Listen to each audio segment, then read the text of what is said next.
એકદમ સોફ્ટ અને એકદમ પરફેક્ટ ટેક્સચર સાથે આજે આપણે બનાવીશું પાત્રા. તો હેલો ફ્રેન્ડ્સ, સ્વાગત છે તમારું અમારી ચેનલ ધ રેસિપી કિચનમાં. ઘણા લોકોને પાત્રા છે એ ઘણીવાર કડક કે ડ્રાય થઈ જતા હોય છે, કે પાત્રાનું પરફેક્ટ ટેક્સચર કે લેયર ના બનતા હોય, કે તેના ઉપર સ્પ્રેડ કરવાનું જે ચણાના લોટનું બેટર છે એ પરફેક્ટ ના બનતું હોય, કે ઘણીવાર પાત્રાના જે લેયર છે એ બધા ખુલી જતા હોય. તો જોઈએ એવા પાત્રા આપણા પરફેક્ટ ના બને, તો તેનું પરફેક્ટ સોલ્યુશન આપણે આજે આ વિડીયોમાં લઈ આવશું. તો આ રેસીપી જોઈને તમારા પાત્રા બનશે હવે પરફેક્ટ એવરી ટાઈમ. પ્રોપર મેથડથી આપણે આ રેસીપી જોઈશું. સુપર ટેસ્ટી, એકદમ ટેમ્પટિંગ અને નો ફેલ રેસીપી છે.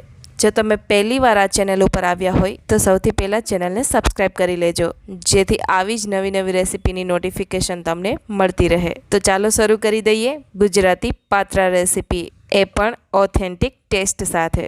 અહીં મેં 12 નંગ જેટલા અળવીના પાન લીધેલા છે, જે નાના મોટા બધી સાઇઝના છે. તેને આપણે પાણીથી સારી રીતે ધોઈ લઈશું અને આ રીતે કોરા કપડાની મદદથી આપણે તેને ડ્રાય કરી લઈશું અને સાફ કરી લઈશું. હવે જે રીતે તમે વિડીયોમાં જોઈ રહ્યા છો એ રીતે આપણે પાનને આ રીતે ઉલટું કરી પાનની જે ઉપરની દાંડી સહિતની જે વચ્ચેની થીક એવી નસ છે એ આપણે રિમૂવ કરી દઈશું. અને જો સાઈડમાં જે થોડી નાની એવી નસો દેખાય છે તે જો થોડી મોટી કે થીક હોય તો તેને પણ કાઢી લેવી. આ રીતે બધા પાનમાંથી આ રીતની નસો આપણે રિમૂવ કરી દઈશું. હવે અહીં એક વાસણમાં મેં 2.5 કપ જેટલો ચણાનો લોટ છે એ ચાળીને લઈ લીધેલો છે. લોટ હંમેશા ચાળીને જ લેવો, જેથી જે ચણાની દાળના કોઈ કણ હોય તે નીકળી જાય અને બેટર જે છે એ પરફેક્ટ એવું સ્મૂથ રેડી થાય. હવે અહીં આપણો ચણાનો લોટ છે એ ચડાઈને રેડી થઈ ગયો છે. હવે આ લોટમાં આપણે બધા મસાલા એડ કરી દઈએ. હવે અહીં અડધી ચમચી પણ નહીં, એનાથી પણ થોડી ઓછી એટલી આપણે હળદર લઈશું. ત્યાર પછી એક મોટી ચમચી ભરીને આ રીતે ઉપર સુધી ભરાય એટલું આપણે મરચું પાવડર એડ કરીશું. ત્યાર પછી મેં અહીં અડધી ચમચી ભરીને નમક એડ કર્યું છે.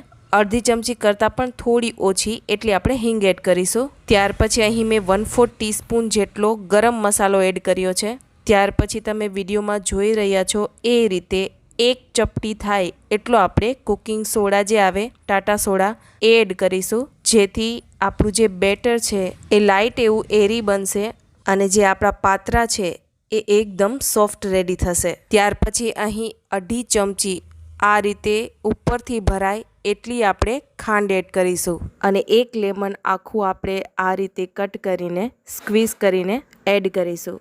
લાસ્ટમાં મેં અહીં 2 મોટી ચમચી ભરીને આ રીતે તેલ એડ કર્યું છે, જેનાથી પાત્રા સોફ્ટ તો બને છે પણ થોડા ફરસા પણ બને છે, એટલે ખાતા સમયે આપણને ગળામાં ચોટે નહીં. હવે મેં અહીં 1/2 કપ જેટલું પાણી લીધેલું છે, એ આપણે થોડું થોડું એડ કરતા જઈશું અને આપણે ચણાના લોટનું બેટર રેડી કરીશું. પહેલાં આપણે જે મસાલા એડ કરેલા છે ચણાના લોટમાં એ સારી રીતે આ રીતે હાથ વડે મિક્સ કરી દઈશું અને હવે થોડું થોડું પાણી એડ કરીશું. ત્યાર પછી મેં બીજો 1/2 કપ જેટલું પાણી વધારે લીધેલું છે, તે આપણે થોડું થોડું એડ કરતા જઈશું, કેમ કે ચણાના લોટનું બેટર છે એ એકદમ પાતળું ના હોવું જોઈએ અને એકદમ થીક પણ ના હોવું જોઈએ, એટલે પાણી એડ કરવામાં થોડી કેર કરવી. લાસ્ટમાં 4 ટેબલસ્પૂન જેટલું પાણી કપમાં વધ્યું છે. બસ આટલું આપણે પાણી અહીં બેટરમાં જોઈશે. સારી રીતે આપણે ફરીથી મિક્સ કરી દઈશું અને બેટર રેડી કરીશું. તમને હું નજીકથી બતાવું. બેટરની કન્સિસ્ટન્સી તમે જોઈ શકો છો. બેટરની જે ધાર છે એ આ રીતે રિબન ફોર્મમાં હોવી જોઈએ, મતલબ કે આપણું બેટર છે એ એકદમ પરફેક્ટ રેડી થયું છે. મતલબ કે નથી એકદમ પાતળું કે નથી એકદમ થીક. જો વધારે થીક હોય તો પાત્રા છે એ થોડા હાર્ડ બને છે અને જો પાતળું બેટર બને તો બેટર રેલાઈને પાત્રાનો શેપ પણ બગડે, પરફેક્ટ રોલ પણ ન બને અને પાત્રાનું પરફેક્ટ કટિંગ પણ ન થાય. તો બેટર આપણું આ કન્સિસ્ટન્સીમાં હોવું જોઈએ. હવે અહીં મેં એક મોટી થાળી લીધેલી છે, તેને આપણે આ રીતે ઉલટી રાખીશું. તેના ઉપર આ રીતે અળવીનું જે મોટું પાન છે એ લઈ લઈશું. આ રીતે પાનને આપણે ઉલટું રાખવાનું છે. તેના ઉપર આ રીતે બેટર છે એ સ્પ્રેડ કરીને આખા પાનને આપણે બેટરથી કવર કરીશું. એક પાનમાં બેટર એડ કર્યા પછી બીજું પાન છે એ લઈ લઈશું. તેનાથી ઉલટું આપણે બીજું પાન રાખીશું, મતલબ કે સાઈડ ચેન્જ કરીશું અને તેના પર પણ આપણે બેટર સ્પ્રેડ કરીશું.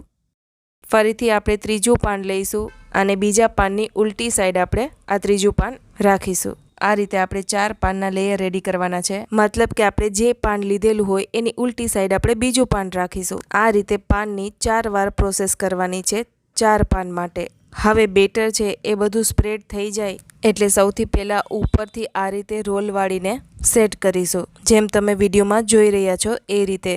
ત્યાર પછી આપણે સાઈડમાંથી પણ આ રીતે પાનને વાળવાનું છે.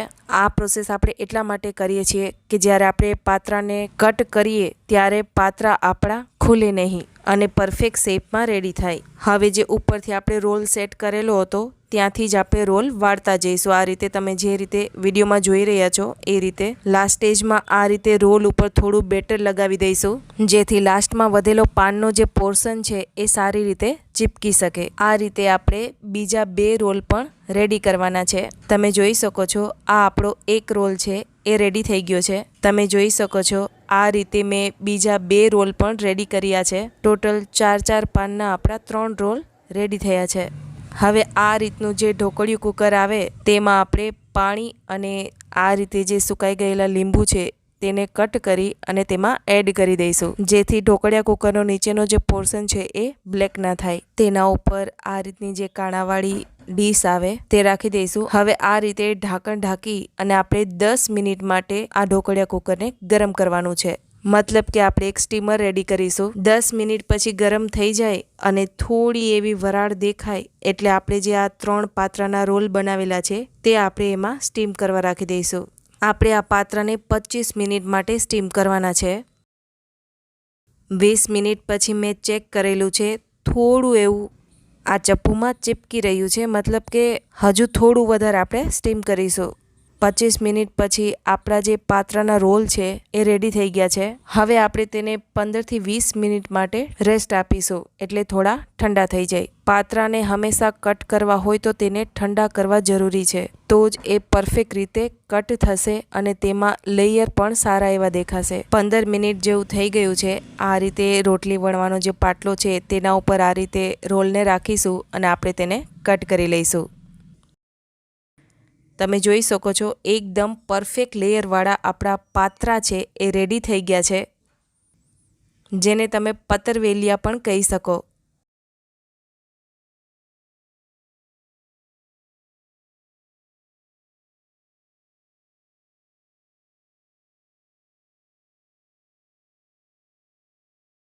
તમે જોઈ શકો છો આપણા પતરવેલિયાના ઢોકળા કે પછી પાત્રા એ કટ થઈને રેડી થઈ ગયા છે. હવે અહીં એક કડાઈમાં મેં 1.5 ચમચા જેટલું તેલ લીધેલું છે, જે 6 થી 7 ટેબલ સ્પૂન જેટલું થશે. એ થોડું ગરમ થાય એટલે આપણે તેમાં એક મોટી ચમચી ભરીને રાઈ એડ કરીશું.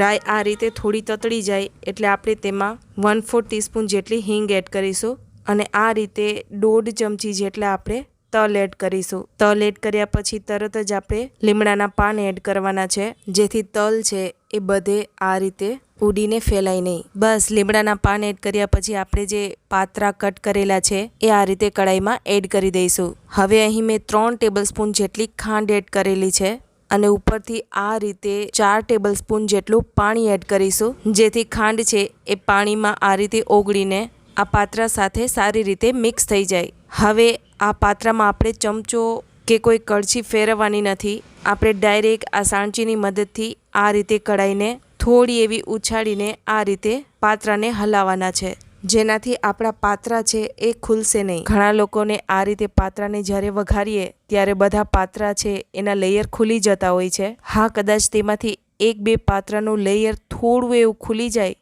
તો ઇટ્સ ઓકે, પણ બધા પાત્રાના લેયર છે એ ખુલે નહીં. એના માટેની મેં આ રેસીપીની પરફેક્ટ મેથડ તમને બતાવી છે અને પાત્રાને વઘારતા સમયે કડાઈને આ રીતે ઉછાળીને જ પાત્રાને હલાવવા, જેનાથી પણ લેયર આપણા એવા ને એવા જ રહેશે. 2 મિનિટ માટે આપણે કડાઈ ઉપર આ રીતે થાળી ઢાંકી અને તેને થવા દઈશું. અને જે ખાંડ આપણે એડ કરેલી છે એ સારી રીતે ઓગળીને મિક્સ થઈ જાય. આપણા પાત્રા છે એ રેડી થઈ ગયા છે. લાસ્ટમાં આપણે આ રીતે ઉપરથી લીલા ધાણા છે એ એડ કરીશું. તો તૈયાર છે આપણા સુપર ડિલિશિયસ, ટેમ્પટિંગ અને એકદમ ફ્લેવરફુલ આપણા પાત્રા. એકદમ પરફેક્ટ લેયર અને પરફેક્ટ ટેક્સચર સાથે આપણા આ પાત્રા છે એ રેડી થયા છે. એકદમ માઉથ વોટરિંગ બન્યા છે, જોઈને જ ખાવાનું મન થઈ જાય. જો આ રીતે અમુક મેથડ સાથે પાત્રા બનાવવામાં આવે તો પાત્રા આપણા ખૂબ જ સરસ બને છે અને ચા સાથે તો આ પાત્રા ખૂબ જ ટેસ્ટી લાગે છે. તો તમને આ પાત્રા કે પતરવેલિયાની રેસીપી કેવી લાગી એ ચોક્કસથી જણાવજો.